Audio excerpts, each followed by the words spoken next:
Hello, जय हिंद, नमस्कार साथियों। कैसे हैं आप? आशा करता हूं बहुत अच्छे होंगे। मैं पीके सर एक बार फिर अपने यूट्यूब परिवार टॉपर एकेडमी एमबीडी पर आप सभी का तहे दिल से धन्यवाद करता हूं साथियों। और ये खुशी का पल इसलिए है साथियों, एएलपी एंड टेक्नीशियन की भर्ती ज्यादा से ज्यादा बढ़ गई है। पहले 5,696 थी और आज बढ़कर के 18,799 हो गई है साथियों। दूसरे पल की खुशी यह है कि आज हमारा यूट्यूब परिवार 1500 प्लस हो गया साथियों। और इसी खुशी और पल के अवसर पर हम बिल्कुल क्लासें आपको बिल्कुल डेली और नियमित कराएंगे साथियों, टॉपिक बाय टॉपिक कराएंगे। और जहां तक हमारा पूर्ण प्रयास रहेगा साथियों कि आपको बेस्ट से बेस्ट कंटेंट के साथ हम प्रत्येक क्लास को उपलब्ध कराएंगे साथियों। बस अपना प्यार और सपोर्ट और इसमें बिल्कुल बनाए रखें साथियों। और चैनल को भी सब्सक्राइब कर लें। जिस किसी भाई बहन ने भी चैनल को सब्सक्राइब नहीं किया है तो अपना प्यार दिखाएं, चैनल को आज ही सब्सक्राइब करें और लाइक करें और शेयर करें एक दूसरे भाई को, और बेल आइकन को प्रेस कर लें ताकि हमारा नोटिफिकेशन आप तक पहुंच सके साथियों। चलिए क्लास को आगे बढ़ाते हैं। फिजिक्स का सेशन है साथियों, और फिजिक्स का अहम रोल होता है ALP and technician and RRB NTPC and group D RPF SI constable के लिए बिल्कुल बेस्ट कंटेंट के साथ हम लाए हैं। और यहां यह बिल्कुल रामबाण साबित होगा साथियों। चलिए सेशन की तरफ चलते हैं देर ना करते हुए। क्वेश्चन नंबर 1, शोर कुकर के अंदर का रंग क्या होता है? जो शोर कुकर होता है, जैसे कि हमने खाना बनाया, उसके कुकर का जो कलर होता है अंदर से वह कैसा होता है ज्यादातर? तो कैसा होता है? ए ऑप्शन सफेद, बी ऑप्शन नीला, सी ऑप्शन काला, डी ऑप्शन भूरा। तो मेरे प्यारे साथियों इसका आंसर क्या होगा? आंसर होगा सी। क्या होगा? काला। कैसा होगा? काला। क्योंकि काले का जो क्वथनांक होता है वो बहुत कम होता है साथियों, और वहां पे एकदम से खाना पक जाता है क्योंकि उसके अंदर का टेम्परेचर गिर जाता है साथियों, इसलिए कुकर से खाना जल्दी बन जाता है। क्वेश्चन नंबर 2, एक गर्म पिंड न्यूटन के पिंड के नियम का अनुकरण करता है। पिंड का प्रारूपी तापमान समय आरेख होगा। जो समय आरेख होगा क्या होगा? एक गर्म पिंड न्यूटन के ठंडक के नियम का अनुकरण करता है।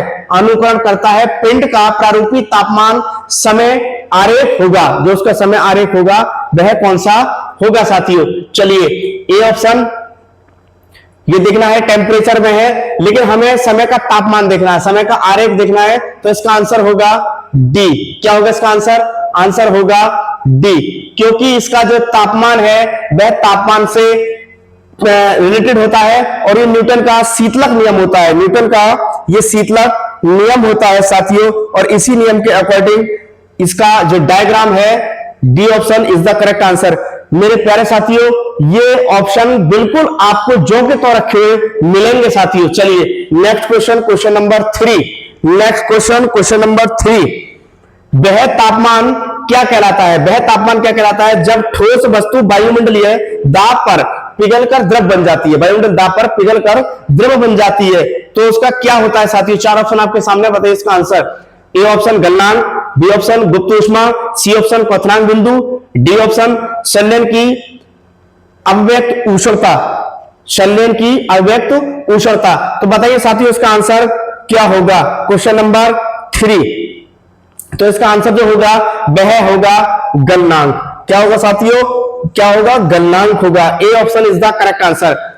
चलिए नेक्स्ट क्वेश्चन, क्वेश्चन नंबर 4, जिस तापमान पर तरल अपनी तरल अवस्था से ठोस अवस्था में परिवर्तित होता है उसे क्या कहा जाता है? जो ठोस अवस्था में परिवर्तित हो जाता है तो उसको हम क्या कहलाते हैं साथियों? 4 ऑप्शन आपके सामने है, बताइए इसका आंसर क्या होगा? ए ऑप्शन गलनांक, बी ऑप्शन हिमांक बिंदु, सी ऑप्शन क्वथनांक, डी ऑप्शन ऊर्ध्वपातन बिंदु। तो इसका आंसर क्या होगा साथियों? हिमांक बिंदु। क्या होगा? हिमांक बिंदु।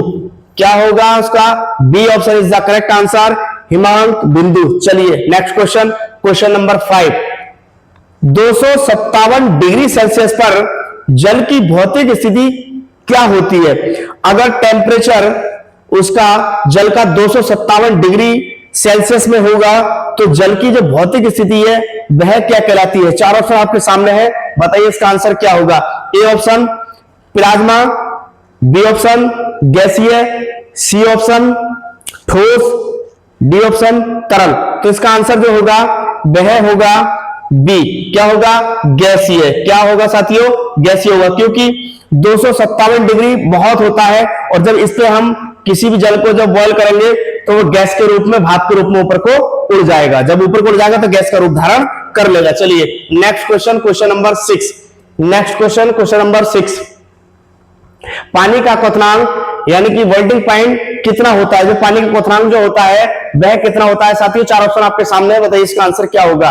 और मेरे प्यारे साथियों, आपको ये क्लास बिल्कुल हेल्पफुल और रामबाण साबित होगी और क्लास को लास्ट तक जरूर देखें, क्योंकि भर्ती भी अब इंक्रीज हो गई है साथियों। और ये दौर अब बिल्कुल गंवाने का नहीं है, ये समय बस ऐसा है कि आप पकड़ करके बिल्कुल तैयारी को मजबूत और पुख्ता से अच्छे से तैयारी कीजिए, ताकि आपको सिलेक्शन लेना है, किसी के बहकावे में, किसी के भ्रम में ना पड़े, बस अपनी तैयारी को बरकरार रखें साथियों, बस यही हम कामना करते हैं।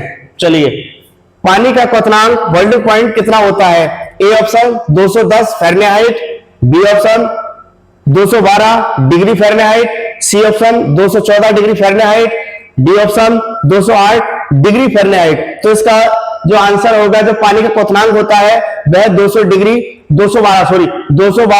डिग्री फ़ारेनहाइट होता है। B option is the correct answer होगा। B option is the correct answer होगा। चलिए क्वेश्चन नंबर 7। क्वेश्चन नंबर 7 क्या है?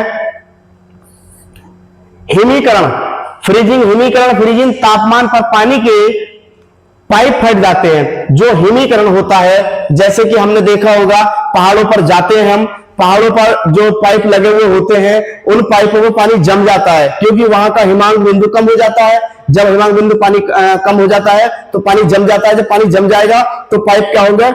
अपने आप में पाइप फट जाएगा साथियों। क्योंकि जब ऐसे मान के चलो, एक गिलास हमने एक पात्र ले लिया, एक पात्र में हमने जल भर दिया, अगर जल भरने के उपरांत उसको हमने फ्रीजर में रख दिया, जब फ्रीजर में रख देंगे तो वो क्या होगा? जम जाएगा। जब जम जाएगा तब उसको जब पिघलाएंगे तो उसका क्या बोलते हैं, जब पिघलाते हैं तो उसका जो तल होगा वो घटेगा या बढ़ेगा? तो साथियों, जब पिघलता है तो उसका तल घट जाता है और जब जमता है तो वो बढ़ता चला जाता है, इसलिए पाइप फट जाते हैं साथियों। चलिए आंसर बताइए, इसका आंसर क्या होगा? हिमीकरण, फ्रीजिंग तापमान पर पानी के पाइप फट जाते हैं, ऐसा किस कारण होता है? ऐसा किस कारण होता है? 4 ऑप्शन आपके सामने हैं, बताइए इसका आंसर क्या होगा? एक्सपेंशन के कारण, बी ऑप्शन कॉन्ट्रैक्शन के कारण, सी ऑप्शन ह्यूमिडिफिकेशन के कारण, डी ऑप्शन प्रेसिपिटेशन के कारण। बताइए इसका आंसर क्या होगा? Question number 7। क्वेश्चन नंबर 7 बताइए किसके कारण होगा? वह होगा सस्पेंशन के कारण। किसके कारण? एक्सपेंशन के कारण। किसके कारण होगा? एक्सपेंशन के कारण होगा। चलिए नेक्स्ट क्वेश्चन, क्वेश्चन नंबर 8। पानी का क्वथनांक बिंदु यानी कि बॉइलिंग पॉइंट केल्विन पैमाने में क्या होगा? जो पानी का क्वथनांक बिंदु है वह केल्विन पैमाने में कितना होता है? केल्विन पैमाने पर बताना है हमें कि कितना होता है। A option 100 kelvin, B option 273 kelvin, C option 373 kelvin, D option 300 kelvin. बताइए इसका आंसर क्या होगा? तो इसका जो क्वथनांक, पानी का क्वथनांक बिंदु जो होता है केल्विन पैमाने पे 373 केल्विन होता है। कितना? 373 केल्विन होता है साथियों। इसका एक पैमाना होता है, पैमाना को हम बताएंगे उसको बाद में, ठीक है। चलिए नेक्स्ट क्वेश्चन, क्वेश्चन नंबर 9। उस तापमान को क्या कहते हैं? उस तापमान को क्या कहते हैं जिस पर वायुमंडलीय दाब पर द्रव उबलना शुरू कर देता है? द्रव यानी कि बॉयल करना शुरू कर देता है, उबलना शुरू कर देता है। उस तापमान को क्या कहते हैं जिस पर वायुमंडलीय दाब पर द्रव उबलना शुरू कर देता है, यानी कि उबल जाता है? उस तापमान को हम क्या कहेंगे? 4 ऑप्शन आपके सामने, बताइए इसका आंसर क्या होगा? Question number 9। ए ऑप्शन संलयन ऊष्मा, बी ऑप्शन उदासीनीकरण ऊष्मा, सी ऑप्शन क्वथनांक, डी ऑप्शन गलनांक।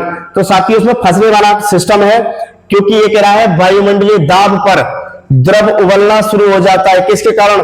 वह हो जाता है क्वथनांक के कारण। किसके कारण होता है? क्वथनांक के कारण होता है। चलिए next question, question number 10। Question number 10, किसी प्रशीतक का अपेक्षित गुणधर्म क्या है? किसी प्रशीतक का अपेक्षित गुणधर्म क्या होता है साथियों? चलिए 4 ऑप्शन आपके सामने, बताइए इसका आंसर क्या होगा। ए ऑप्शन निम्न क्वथनांक, बी ऑप्शन उच्च क्रांतिक तापमान, सी ऑप्शन बाष्पीकरण की उच्च गुप्त ऊष्मा, डी ऑप्शन इनमें से सभी। बताइए क्वेश्चन नंबर 10 का आंसर क्या होगा, क्योंकि ए ऑप्शन निम्न क्वथनांक पर भी होगा और उच्च क्रांतिक तापमान पर भी होगा, सी वाला बाष्पीकरण की उच्च गुप्त ऊष्मा पर भी होगा और ये इसमें से सभी पर होगा, इसलिए आंसर डी होगा। नेक्स्ट क्वेश्चन, क्वेश्चन नंबर 11, पानी का क्वथनांक बिंदु कितना होता है। पानी का जो क्वथनांक बिंदु है वह कितना होता है, प्यारे बच्चों बताएं इसका आंसर क्या होगा। क्वेश्चन नंबर 11, पानी का क्वथनांक बिंदु कितना होता है, इसको तो सभी जानते ही होंगे। A option 100 degree Celsius, B option 50 degree Celsius, C option 0 degree Celsius, D option 10 degree Celsius. बताइए इसका आंसर क्या होगा, इसको तो सभी जानते होंगे साथियों। इसका आंसर होगा ए 100 डिग्री सेल्सियस, 100 डिग्री सेल्सियस। और मैं आशा करता हूं ये क्लास आपको हेल्पफुल और रामबाण साबित होगी और जो आगामी परीक्षाएं आ रही हैं, जैसे कि परीक्षा होने वाली है इसकी एएलपी एंड टेक्नीशियन की, क्योंकि वैकेंसी इंक्रीज हो गई है। और मेरे प्यारे साथियों इसमें बोर्ड सिलेक्ट करने का भी ऑप्शन आने वाला है। आप चाहें तो बोर्ड को चेंज कर सकते हैं, जौन से बोर्ड में प्रेफरेंस देना चाहते हैं आप उस बोर्ड को प्रेफरेंस दे करके आप बोर्ड को कंफर्म कर सकते हैं साथियों। और आशा करता हूं ये क्लास आपको बहुत अच्छी लगी होगी साथियों। और लास्ट में कमेंट बॉक्स में आप अपना क्या बोलते हैं कमेंट करके हमें अपनी राय व्यक्त जरूर करें साथियों, और चैनल को सब्सक्राइब भी जरूर करें। जय हिंद।